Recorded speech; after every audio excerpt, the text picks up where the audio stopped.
Harper Lewis, 34 years old, living in Seattle, Washington. By day, I'm the chief financial officer of a high-end interior design firm. By night, I'm Mason's wife.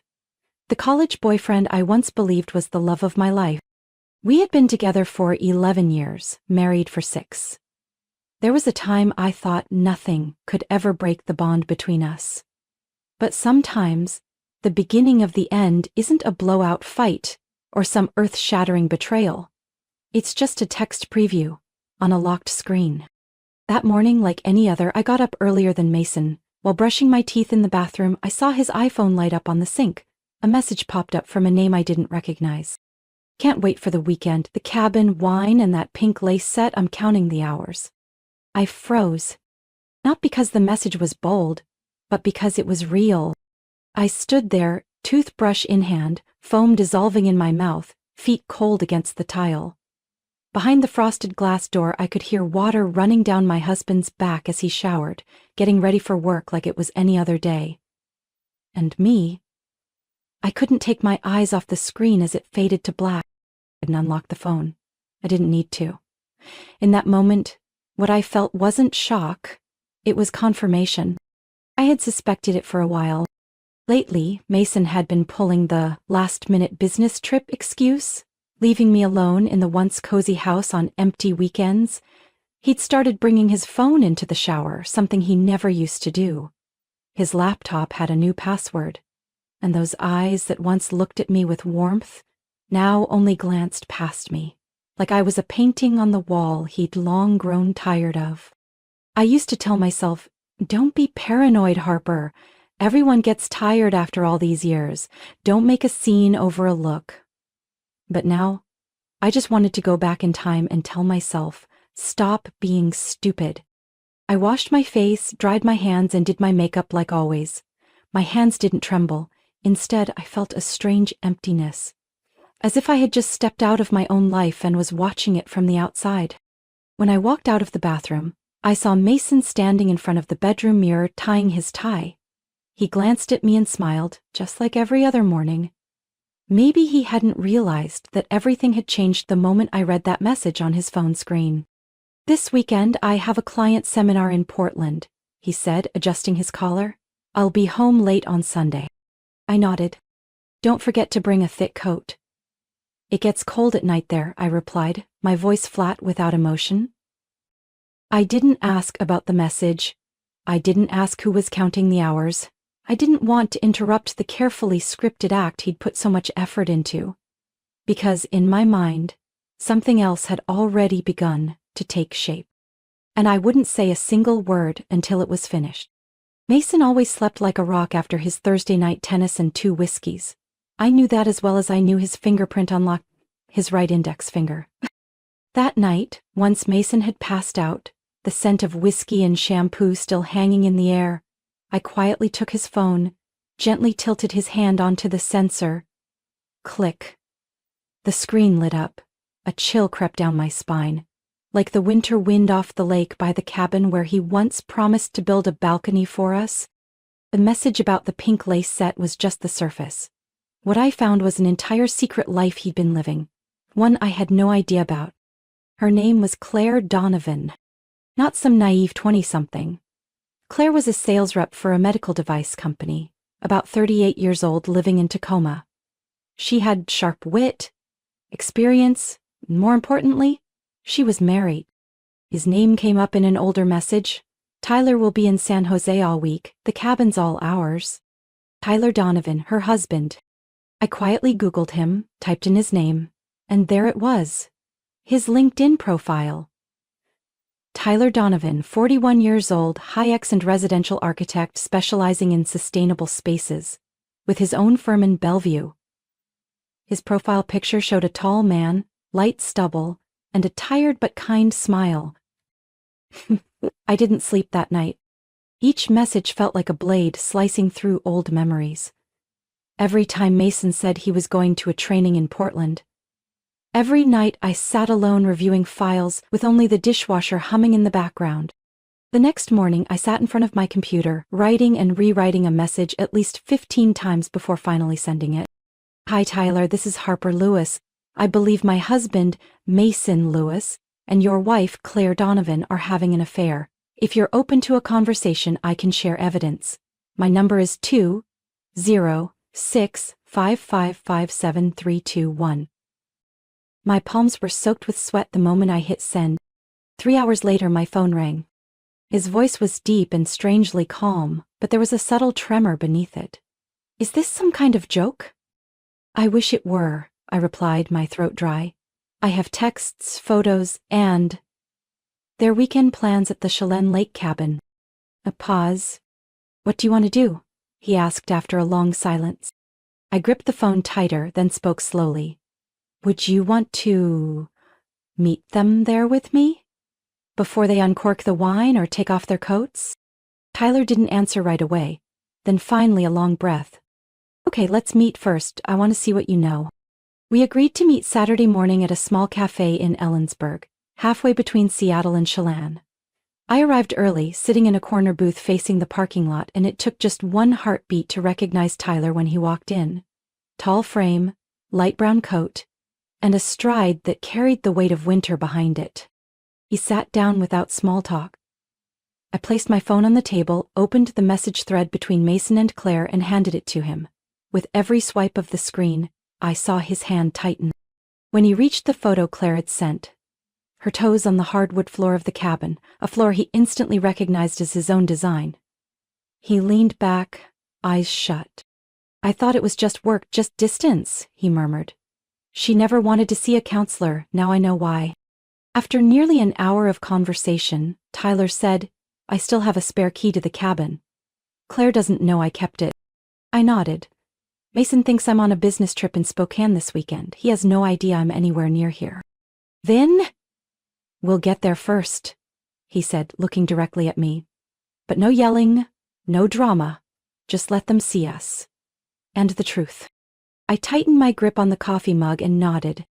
The plan came together from the shattered pieces inside both of us, the betrayed. No shouting, no chasing. Just a presence, timed perfectly, like a mirror held up to the lies they'd tried so hard to hide. We agreed to meet again Sunday morning at the cabin. They were scheduled to arrive at 6 p.m. By 10 a.m. Sunday, I was pulling up to the wooden cabin nestled among pine trees along Lake Chelan. The air was cold, but there was no snow. Everything felt clearer in this crisp morning light, the truth, the pain, and the plan we were about to carry out. Tyler was already there. His silver car sat dusted with pollen near the steps. He was inside, holding a mug of hot coffee, eyes fixed on the still water of the lake. When I walked in, he nodded. A simple, familiar gesture, as if we weren't strangers bound by betrayal. Did you sleep? He asked, his voice low and soft. I'm not sure. Maybe I closed my eyes for a few hours, I replied, setting my bag down on the wooden chair. You? No, but I'm used to sleepless nights. Architects work best in silence. We sat quietly for several minutes, not awkward, just two people quietly sorting through the wreckage inside. Then I spoke. The last time I was in this cabin was 3 years ago. Mason and I came here after one of his long business trips. This is where I lost our first baby. Tyler looked over at me, his eyes softened. Claire wanted kids too, but after 2 failed tests she stopped bringing it up. I thought it was the grief. Turns out, she had other distractions. We didn't cry. There was only the steady hum of the electric heater and a wind brushing past the trees. Do you think we're going too far? I asked, though I already knew the answer. No, Tyler said. If this were revenge, maybe, but this is about bringing them face to face with reality. I nodded, like an unexpected group therapy session. We started setting up the space, not as a trap, but as a staging of truth. I wiped down the long wooden table in the living room where Claire and Mason often sat planning their so-called work weekends. Tyler brought in a bottle of red wine from his car, Claire's favorite. I set out 4 crystal glasses, the kind Mason always packed as part of his arrogant, refined taste ritual. We arranged 2 chairs facing away from the front door so they'd have no choice but to face us as they entered. The lights were adjusted to a warm amber, not too bright to provoke tension, but clear enough to catch every facial expression. How do you think they'll react? I asked as we sat down, scanning the room like we'd just finished staging a play. Tyler shook his head. Claire will cry. Mason, I'm not sure. Maybe anger, maybe begging. But I guarantee he's not ready for the fact that both of us know everything. We spent the rest of the afternoon talking about ourselves. Not just as the betrayed, but as people. Stripped down behind the armor that heartbreak had forced us to wear. I told Tyler about all the times Mason skipped family gatherings, claiming client emergencies. About the Uber receipts I'd seen that originated from a residential neighborhood 40 minutes away from his office, and how I'd once convinced myself he'd just stopped at a bar with friends. Tyler shared how he once caught Claire smiling to herself while texting, only to snap her phone shut the moment he walked in. I knew something was off, he said, but I chose to trust her until you messaged me. Outside, the sky turned gray. The clock read 4:12 p.m. Less than 2 hours, I said, adjusting the last glass. Are you scared? Tyler asked. I'm not afraid of the truth, I replied. I'm only afraid I might forgive the unforgivable. He looked at me for a moment, then nodded. I'll remember that. We stepped out onto the porch, standing together as the stillness of the lake made time feel like it had stopped. 5:57 p.m. The air inside the cabin was tight, strung like a wire ready to snap. Tyler and I sat silently in the living room, facing the entrance. 2 wine glasses rested on the table beside the bottle of red Claire once called the only thing that makes a weekend feel special. On the armchair across from us sat a thick envelope filled with everything we needed. Printed messages, screenshots, credit card statements, and a voice recording of Mason's assistant casually confirming Mason doesn't have any meeting in Portland. We heard the crunch of tires on gravel in the distance. Tyler looked at me. I said nothing, just nodded. A black SUV pulled up to the steps. Mason stepped out first, leather jacket on, holding a suitcase and a gift bag. Claire followed, carrying a bouquet of pale pink tulips. They were laughing, carefree, as if arriving at some kind of honeymoon retreat. The door opened. Claire entered first, her smile freezing instantly. Mason bumped into her back, then looked up. Just in time for our eyes to meet. Mason dropped the gift bag. Inside was a bottle of champagne. It rolled across the hardwood floor and shattered. The strong smell of alcohol filled the room. Claire's mouth fell open, the flowers slipped from her hands, the petals scattered wildly, like a visual metaphor of what had just happened, an illusion blown apart. Welcome to your weekend getaway, I said, my voice light as a breeze. We've prepared wine, chairs, and the truth. Mason stood, frozen, lips tightly pressed. Claire stepped back half a pace, her eyes darting to Tyler for help. Harper, it's not what you think, Mason began. It's not? I tilted my head. Then what about the texts about the cabin, the wine receipts, and the Uber confirmation to her neighborhood? Are those not what I think either? Tyler stood. And what about me, Claire? You said you were going to a seminar with a female coworker. You even texted, "Good night, miss you," before turning off your phone. Was I imagining that too? Claire broke down, covering her face. Tyler, please, don't. No, he said, his voice steely. Don't what? Don't stand here and face you? Don't hear the truth? Don't watch my wife cheating in the very house I designed with my own hands? I stood and took the envelope from the chair beside me, placing it on the table. I didn't come here empty-handed, I said, my voice steady. I spent the last 48 hours gathering everything. Call history, messages, photos from the company wedding Claire and Mason both attended. The one Mason told me was just with the guys. Claire turned pale. Mason grabbed the envelope, flipped through a few pages, then threw it down after only seconds, his eyes bloodshot. You were spying on me? I looked at him directly. I was verifying the truth. Because I'd been suspicious for too long, and because you were so careful, I had to be. Claire collapsed into a chair, hair disheveled, tears running down her cheeks. Tyler didn't move toward her. He turned away, staring out the window like he needed air. Claire, how long? He asked, still not looking at her. 7 months, she whispered. I felt a tight knot in my chest. Mason clenched his hands, stepping toward me as if to explain. Harper, I was wrong. But that doesn't mean I stopped loving you. I stepped back. If the love you're talking about is the kind that brings another woman to the same place where I lost our child, then you can keep it." The room fell into silence. I looked at Mason one last time. "You can choose to leave now or sit and hear this through, but if you think there's any chance for forgiveness, then you've completely misunderstood who I am." Tyler looked at Claire, then turned to me. "I need some air." I nodded. "So do I." We stepped out onto the porch, leaving behind two people breaking apart in the ruins of their lives. Outside, Lake Chelan was still calm like it had been that morning. But for me, the wind had started to rise. We returned to the living room in silence. Claire and Mason were still seated, neither looking at the other. The air was thick, heavy, with things left unsaid. I pulled a chair across from Mason. Tyler sat beside me, staring straight at Claire. No one spoke. Not until I placed the second folder on the table did the atmosphere begin to shift. "Mason," I said, eyes fixed on him, "have you ever told Claire why we've kept separate finances for the past 6 years?" He stiffened. "Harper, that's—" "I'll tell her," I cut him off. "Claire, maybe you didn't know, but Mason once racked up over $42,000 in gambling debt back in 2015. His parents quietly paid it off to avoid damaging his career.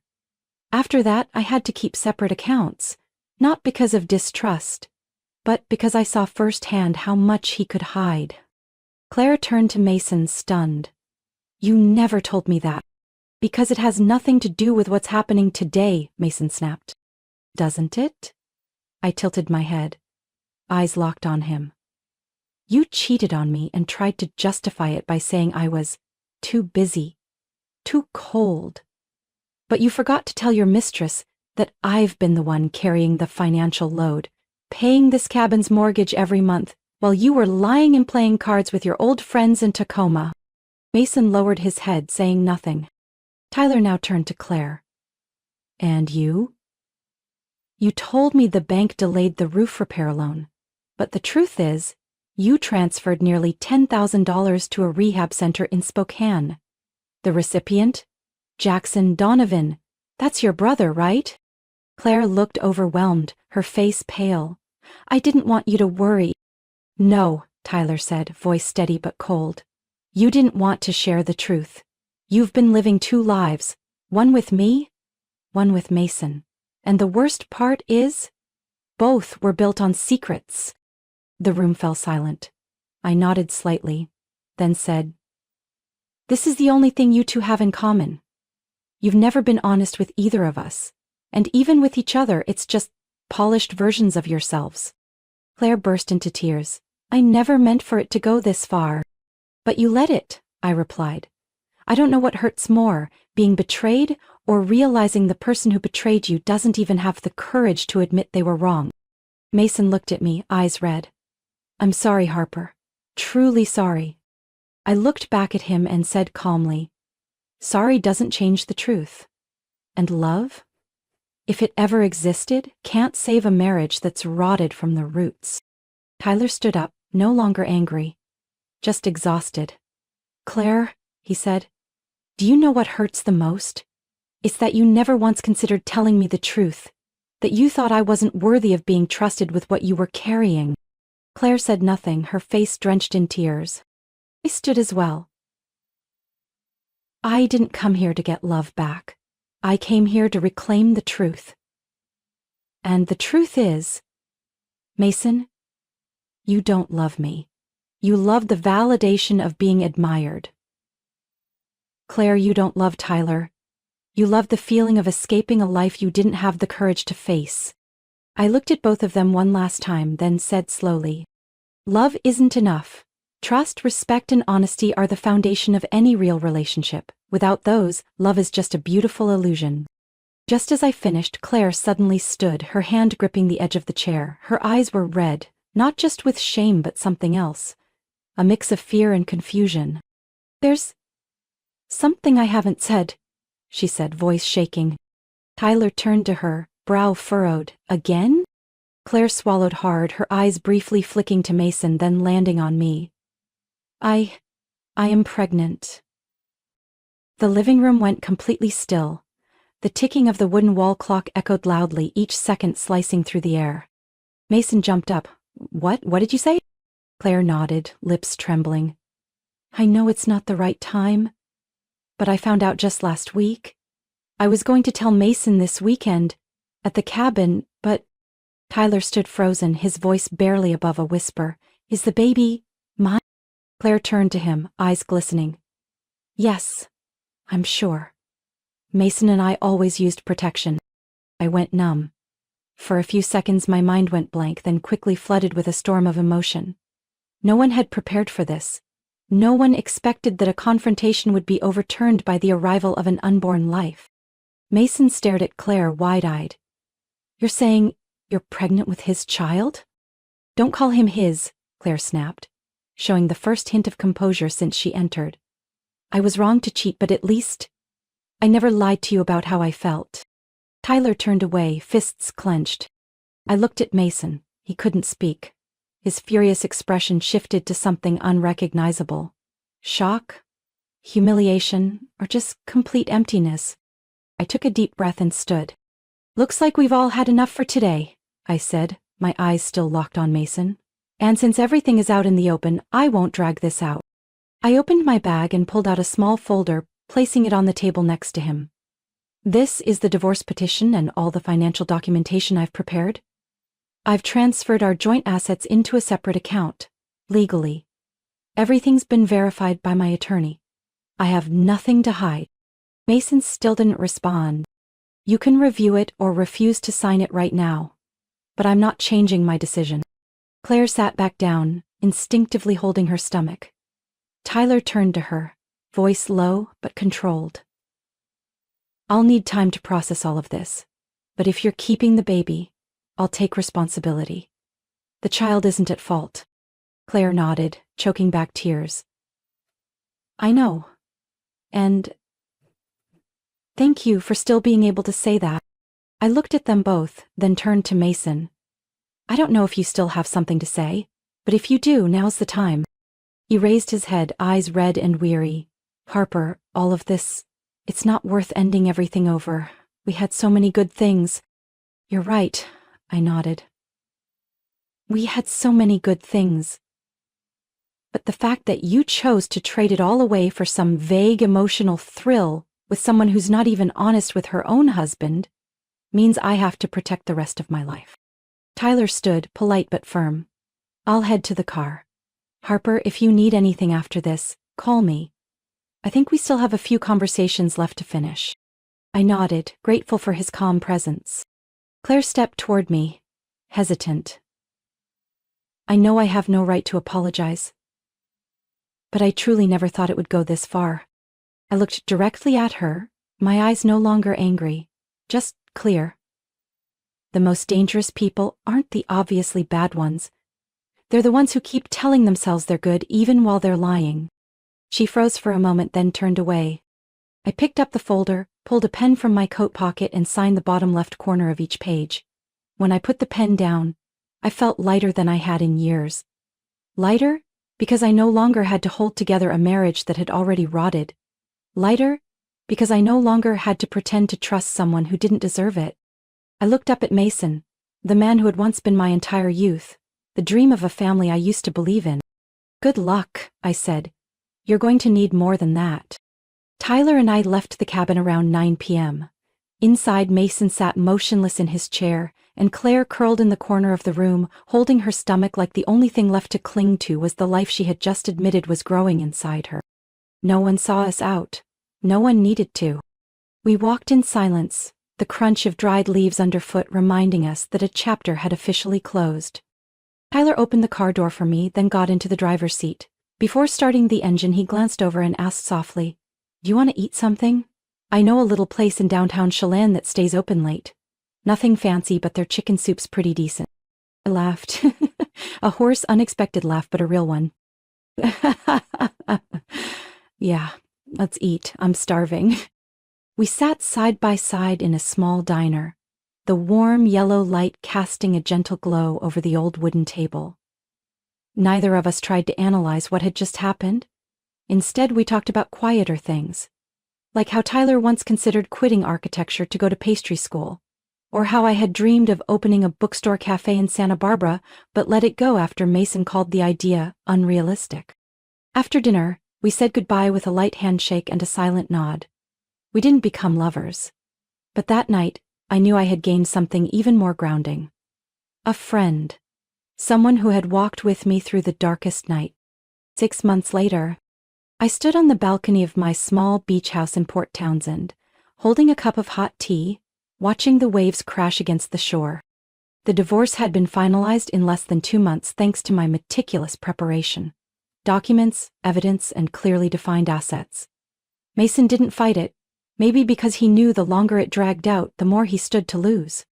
I received the majority of the assets, including a one-time buyout for the old cabin which I later sold back to Mason. I didn't need to keep a place filled with ghosts.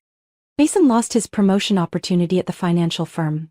His boss, Bisi, a strict but fair woman, found out about what happened through an internal company event. No one said anything officially, but gradually he was removed from big projects. From the next executive director, he became the guy overseeing Team B temporarily. Claire gave birth last week.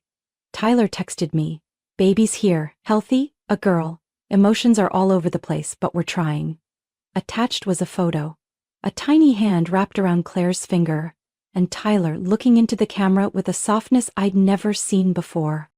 I don't know if they got back together as a couple, but clearly, they're learning how to be honest. With themselves and each other, even if late. As for me, I live alone in a new house by the sea. It's not far from Seattle, but peaceful enough that I can hear the wind every morning. I changed jobs. No longer a CFO, but a freelance financial advisor working on my own schedule. No more packed meetings. No more midnight email chains. I've also learned how to unplug, how to rest, how to breathe. Tyler and I still keep in touch. Not often, but consistently. Sometimes it's a quick, "Happy Thanksgiving." Sometimes it's just, "Saw a little French-style cabin in Oregon, made me think of you, beautiful." And sometimes it's a 15-minute call, just to ask, "Are you doing okay?" I don't need anything more. We walked through one of the longest nights of our lives together, and even though neither of us says it, I know, we're friends. A kind of friendship that needs no labels, just a look to understand each other. That evening I sat on the front porch, holding my favorite book with a small music player beside me softly playing a Debussy symphony. I didn't think about Mason anymore. No more pain, no more regret, only a quiet peace, like the autumn sea. I had survived what once felt impossible. And most importantly, I had found myself again. One early morning in March, just as the sun rose over the distant pine trees, I woke up earlier than usual. Not because of an alarm clock, not for a meeting or a packed schedule, simply because I wanted to enjoy the early moment of the day that I had missed for years. The light streamed through the glass windows, spilling across the living room of my small home on the bay in Port Townsend. The space was bathed in a soft golden hue, reflecting off the teacup in my hand, making everything feel strangely clear. I sat down in my familiar armchair, draped a light knit blanket over my legs, and gazed out at the sea, gently lapping in the distance. My heart no longer felt heavy, and most importantly, I no longer felt like the woman left behind. I had divorced and started a new life. Mason had once been a significant part of my world, but he wasn't the destination. He came into my life to teach me an expensive lesson, to wake me up and help me realize that trust should never be given to someone who doesn't know how to protect it. Love doesn't last when honesty is missing, and blind sacrifice only makes us forget our own worth. For years I tried to be a good wife, successful at work, gentle in conversations, forgiving of flaws. But what did I get in return? A marriage filled with betrayal. A husband who no longer looked at me like a partner, but like someone planning his escape without being caught. Did it hurt? Of course. But the pain no longer drowned me. It had brought me back to shore. I had found myself more than ever before. I was no longer the woman sitting alone in the car silently crying after realizing her husband changed his password. No longer blaming herself. Maybe I wasn't soft enough. When he avoided holding her at night. no longer clutching a coffee mug each morning, just to hear his words while feeling completely numb inside. I am steady now, clear, alert, and strong enough to walk away from anyone who no longer deserves a place in my life. I remember the last time I saw Mason. It was at a financial charity event in Seattle. He stood across the room with a glass of wine watching me from a distance. He looked different, thinner, quieter. As I walked past him, he softly called, "Harper." I turned. "Hello. You look... well," he said, hesitating. "I am well," I nodded. "I just wanted to say I'm sorry." I smiled. "I know. But you don't have to say it. Because that's the past. And I've chosen to live in the present." He nodded and stepped back. For the first time, I saw him as small. Every morning in my new home, I open all the windows to let the sunlight in. I keep pots of lavender along the porch and grow herbs just outside the kitchen. I started picking up what I once abandoned. An unfinished manuscript, a few pages of journaling, a letter to my 25-year-old self. Naive but full of dreams. I began offering financial counseling for divorced women. Not as a cold expert spouting numbers, but as someone who has lived it, who understands the fear and loss that come with starting over. They trust me. And I know why. Because I don't just speak with reason, but with a heart that's been broken and carefully rebuilt. Tyler still keeps in touch. These days he's busy with his baby, but once in a while, he sends a message. "Nora rolled over today. Her smile looks just like Claire's." I'm happy for them. Not because they erased the pain, but because they learned how to face it and heal together. As for me, I'm not looking for new love. I'm not rushing into a relationship just to fill a void. I'm learning to love myself first. Something I had forgotten for years. One weekend afternoon, I drove along the coastal road, playing an old playlist Mason used to call Too Sentimental. The music filled the car. "Dog Days Are Over" by Florence Welch. I smiled as the wind swept through my hair, not because the past had disappeared, but because I'd gone far enough from it to look back without hurting. I used to think losing someone you love was the end. But it's not. It's just the end of something that no longer served you, so you can begin something better. And if someone were to ask me now, "Harper, do you regret anything?" I would answer without hesitation. I don't. Because some people come into our lives not to stay, but to teach us how to leave at the right time. My story isn't a tragedy. It's a journey of rebirth. From a betrayed wife, I've learned to stand back up, to heal, and to love myself again. I no longer resent the past nor seek revenge. Instead, I choose peace and a life I own. Every morning in my new home is a reminder.